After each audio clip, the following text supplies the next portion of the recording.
కొద్ది నిమిషాలు చూడండి దయచేసి. కీర్తన గ్రంథం 78వ కీర్తన 70వ వచనం. 78వ కీర్తన 70వ వచనంలో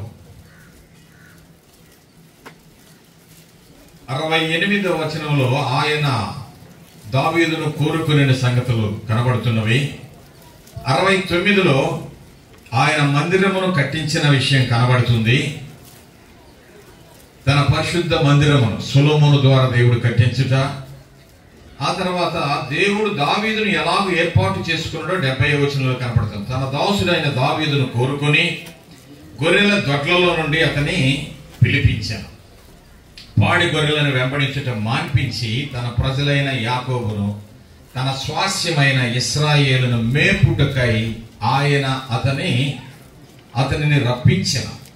అతడు యథార్థ హృదయుడై వారిని పాలించెను, కార్యములు యందు నేర్పరై వారిని నడిపించెను అని చూస్తూ ఉన్నాం. ప్రభు ఈ మాటలు మన కొరకు దీవించును గాక. ప్రభునందు ప్రియమైన వారులారా, ఈ ఉదయకాలం మనం చక్కగా వర్తమానం విన్నాం. మొదటి వర్తమానం ఆనుకొనుట అనేది. ఇప్పుడు ప్రస్తుతం ఆనుకోవాల్సింది మనం సమయం మీద అనుకోవాలి కదా, ఆనుకొని పోతూ ఉండాలి సమయాన్ని బట్టి. మంచిది. మరి ఇప్పటి వరకు దేవునిపై ఆనుకొని పరిచర్య జరిగిస్తున్నారు దేవుని దాసులైన వారు. అలాగే ఇక్కడ దావీదును కూడా చూసినట్లయితే దావీదును కోరుకున్నవాడుగా ఉన్నాడు. దేవునిచే, మనుషులచే కోరబడిన వాడు కాదు. దేవునిచే కోరబడటం అనేది చాలా ప్రాముఖ్యమైన విషయం. మనుషులు కోరుకుంటే కొంతకాలమే, అదే దేవుడు కోరుకుని ఆయన ప్రత్యేకపరిచి పిలుచుకుంటే అది శాశ్వత కాలం, మనం ఉన్నంత కాలం. కనుక ఇక్కడ దావీదును కోరుకున్నవాడుగా ఉన్నాడు, అతను పిలువబడిన వాడుగా ఉన్నాడు. సేవకుడు పిలువబడిన వాడుగా ఉండాలి. పిలుపు లేకుండా నేటి దినాల్లో చాలా మంది సేవ చేస్తున్నారు, సేవకులు అని చెప్పుకుంటూ. పిలుపు ఉండదు, సమర్పణ ఉండదు. కానీ ఇక్కడ దావీదును పిలిపించెను అని చూస్తున్నాం. ఆ తర్వాత అతడు చేసే గొర్రెల ఆ కాయుటను మాన్పించినట్లుగా చూస్తూ ఉన్నాం. తన స్వాస్యమైన ఇశ్రాయేలును మేపుటకై ఎందుకొరకు దావీదును ఏర్పాటు చేసినంటే తన ప్రజలైన ఇశ్రాయేలీలను మేపాలి అనేది, మేపుట కొరకై అని చూస్తున్నాం. కాబట్టి దేవుడు సంఘాన్ని ఏర్పాటు చేసి ఆ సంఘములో ఉన్న విశ్వాసులను లేక గొర్రెలను, ఆయన స్వాస్యమును, ఆయన పిల్లలను మేపుట కొరకై అని చూస్తూ ఉన్నాం. కనుక కాపరికి అప్పగించిన పని ఏంటంటే వారిని మేపుట. ఈ మేపుటకై రప్పించిన మనం చూస్తున్నాం. అలాగే అతడు మేపే క్రమములో యథార్థ హృదయుడైనట్లుగా కనబడుతుంది. యథార్థ హృదయుడై వారిని పాలించెను, కార్యముల యందు నేర్పరై వారిని నడిపించెను. సంఘాన్ని నడిపించుటలో, మందను మేపుటలో, పాలించుటలో నేర్పరిగా ఉండాలి, నేర్పరి తరం ఉండాలి. నేర్పు అనేది చాలా ప్రాముఖ్యం. నేర్పు ఉండాలి, ఓర్పు కూడా ఉండాలి సేవకులకి కదా. నేర్పు, ఓర్పు ఉంటేనే విశ్వాసుల్లో మార్పు వస్తుంది, అది లేకపోతే రాదు. కాబట్టి నేర్పించేవాడు ఆయనే, ఓర్పు కలిగి ఉండడం నేర్పించేవాడు ఆయనే, మార్పు కలిగి ఉండడం నేర్పించేవాడు ఆయనే.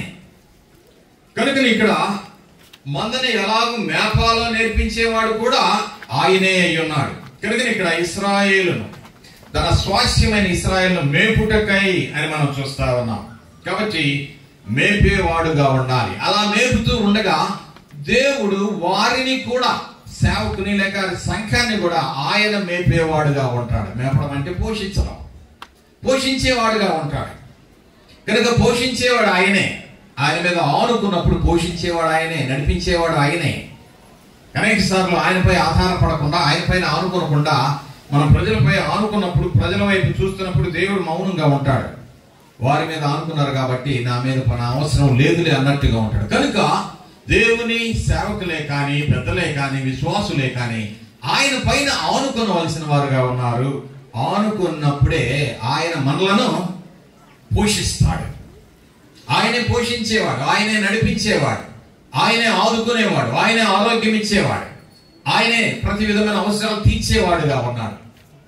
కనుక సంఘాన్ని మేపుట అనేది ఒక ప్రత్యేకమైన కార్యముగా ఇక్కడ మనం చూస్తూ ఉన్నాం. అలాగూ మేపే విషయంలో దావీదును మనం మాదిరిగా ఉంచుకోవచ్చు. ఆయన నేర్పరై మేపుతున్నవాడుగా ఉన్నాడు. ఆదికాండం 48:15 చూసినట్లయితే అతడు యోసేపును దీవించిన పితరులైన అబ్రహాము, ఇస్సాకులు ఎవరి ఎదుట నడుచుచుండురో ఆ దేవుడు, నేను పుట్టినది మొదలుకొని నేటి వరకు ఎవరు నన్ను పోషించెనో ఆ దేవుడు అని చెప్తున్నాడు.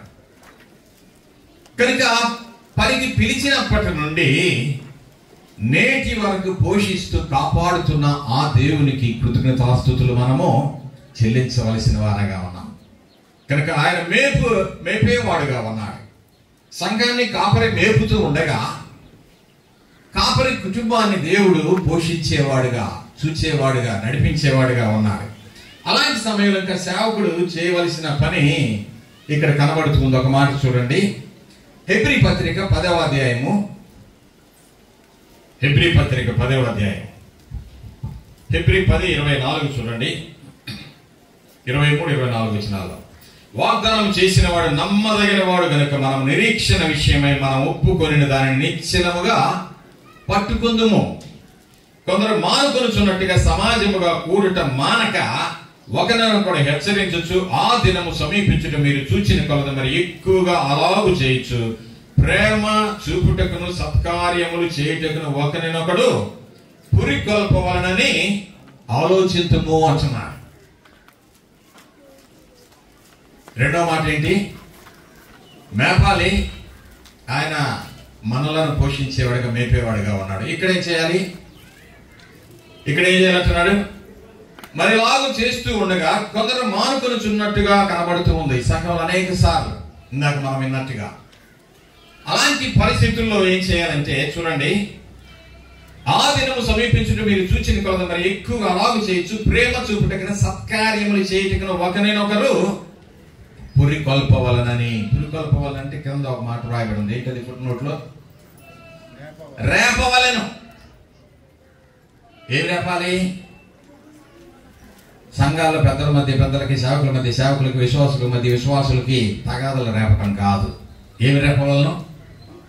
ప్రభువు యొక్క దినము సమీపించుట కొలది మరి ఎక్కువగా ఆయనలో విశ్వాసములో, ప్రార్థనలో, వాక్యంలో కొనసాగేటట్టుగా వాటిని పురికొల్పాలి. పురికొల్పాలి కానీ పురులు పెట్టకూడదు. అవును కదా? పురికొల్పడం అంటే రేపడం.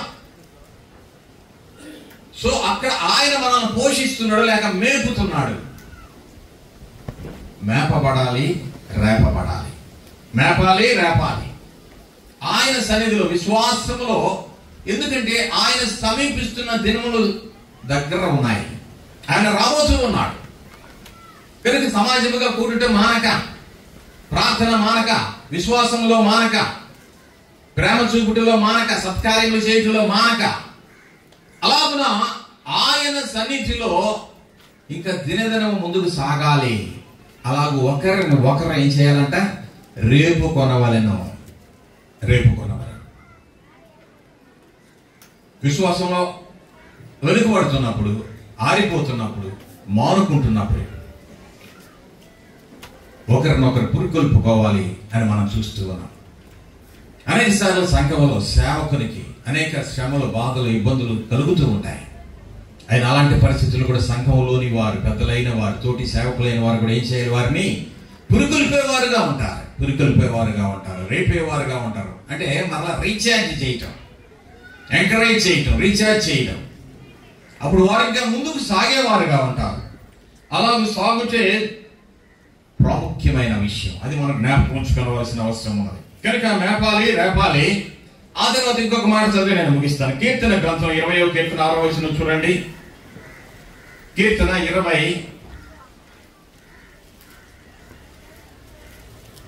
వచనం 6. ఇలాగ ఉంటుండగా ప్రభు ఆయన బిడ్డలకు, ఆయన సేవకులకు లేక సంఘానికి ఆయన ఏం చేస్తా ఉంటాడంటే,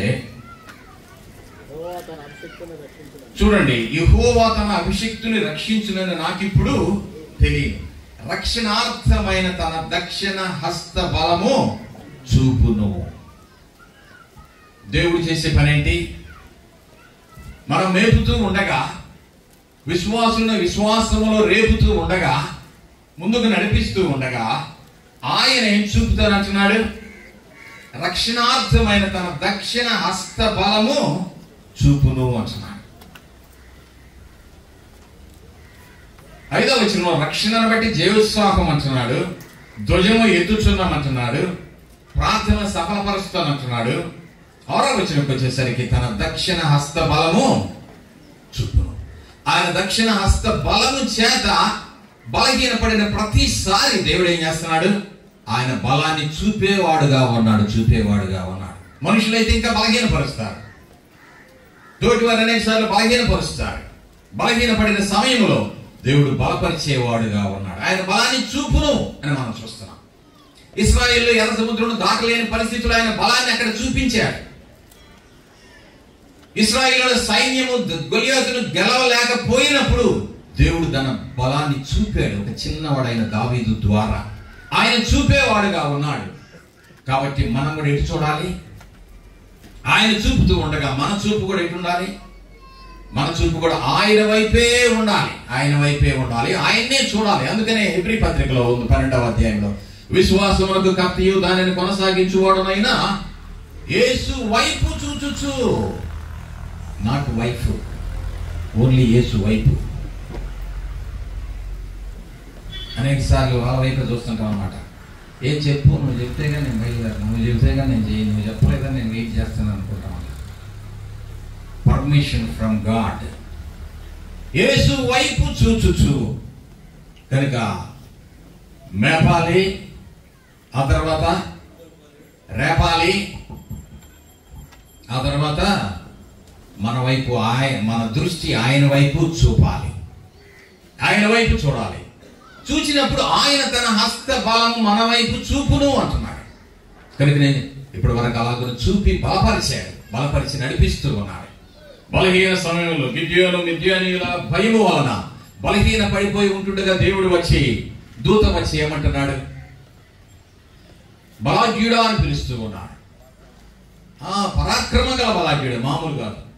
అయ్యా నాదేముంది, మేమేమి విన్నాము, మాలో ఏముంది, మేము బలహీనులం అంటుంటే, బలహీనుడు అయిననేమి, మే ఎన్నిక లేని వారు అయిననేమి, కనిష్ఠులు అయిననేమి, బలహీనులు అయిననేమి ప్రభు అనే మాట.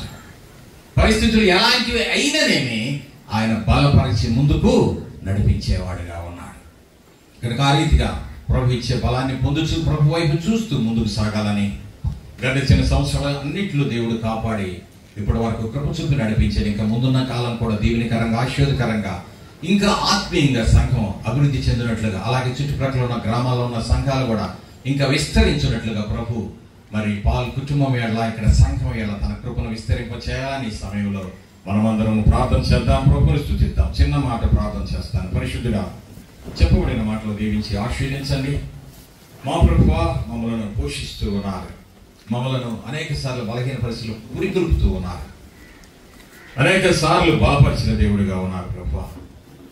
ఇంకను మరి మీ దోసుని వారి కుటుంబాన్ని, సేవను, సంఘాన్ని బలపరచమని, ముందున్న కాలంలో ఇంకా బలమైన సాధనంగా మీ కొరకు వాడబడినట్లుగా కృప చూపమని, ప్రస్తుతం జరుగుతున్న యొక్క సిల్వర్ జూబిలీ మీటింగ్స్ ని మీరే దీవించి ఆశ్రయించి తర్వాత మీ మాటలు అందించనైనా మీ దోసులను బలపరచమని ప్రభువైన యేసుక్రీస్తు వారి నామములో స్తుతించి వేడుకొని ప్రార్థిస్తున్నాం తండ్రి. ఆమేన్.